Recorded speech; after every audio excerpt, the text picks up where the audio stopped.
Hello guides, घरगुती विद्या रेसिपीमध्ये आपलं स्वागत आहे. आपण आता ह्या मिरच्यांचं लोणचं बनवणार आहोत.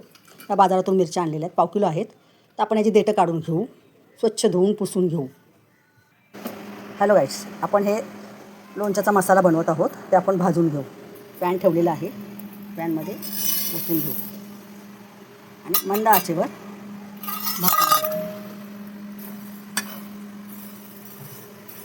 टाकलेलं आहे, कारण धणे भाजायला वेळ लागणार आहे. बाकी जिन्नस आपल्याला फक्त गरम करून घ्यायचं आहे, जास्त भाजायचं नाही आहे. मग असं भाजलं गेलेलं आहे.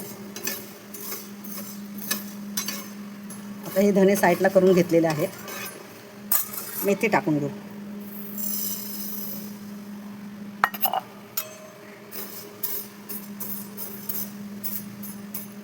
मेथीचा खमंग वास आला की बाकीचे आपण स्लो गॅसवरती हे सगळे जिन्नस भाजत आहोत. सगळे भाजून घेऊया आणि मग मिक्सरमध्ये बारीक वाटून घेऊ. हे पहा गाईड्स, आपला हा मसाला लोणच्याचा छान भाजून झालेला आहे. आपण हा थंड करून मिक्सरमध्ये वाटून घेऊ. लोणचा रस आहे, हे मंगलेर आहे, हळद, तीळ, सफेद तीळ, ही जिरं मोहरी आहे, हे मीठ आहे, हे लाल तिखट आहे आणि हा लोणच्याचा मसाला आहे. तर आपण आता लोणच्याला मसाला लावून घेऊया. हे पहा गाईड्स, आपण तेल गरम केलेलं आहे. तर ह्याच्यामध्ये आपण आहे ना प्रथम राई आणि जिरं टाकून घेऊ. हे पहा छान तडतडतं आहे. त्याच्यानंतर हे मंगलेर टाकून घेऊ. सफेद तीळ, हळद,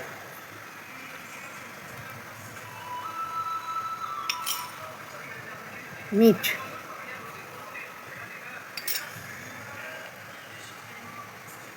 लाल तिखट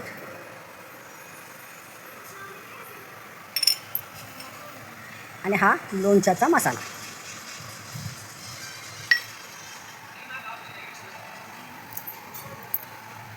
आता हे संपूर्ण आपण हलवून घेऊ,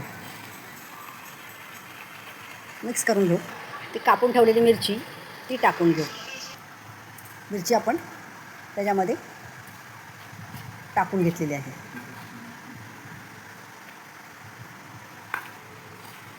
आता ह्याच्यामध्ये आपण लिंबाचा रस टाकू. आता आपण ह्या तेलामध्ये छान मुरल्यानंतर आपण ते बरणीत ओतून घेऊ. तेल पाहिजे तर अजून ओतू शकता तुम्ही. हे पहा आता छान मुरलं गेलेलं आहे ते. आता ह्याला आपण झाकण लावून ठेवूया. एक 10-15 मिनिटांनी बरणीत भरूया.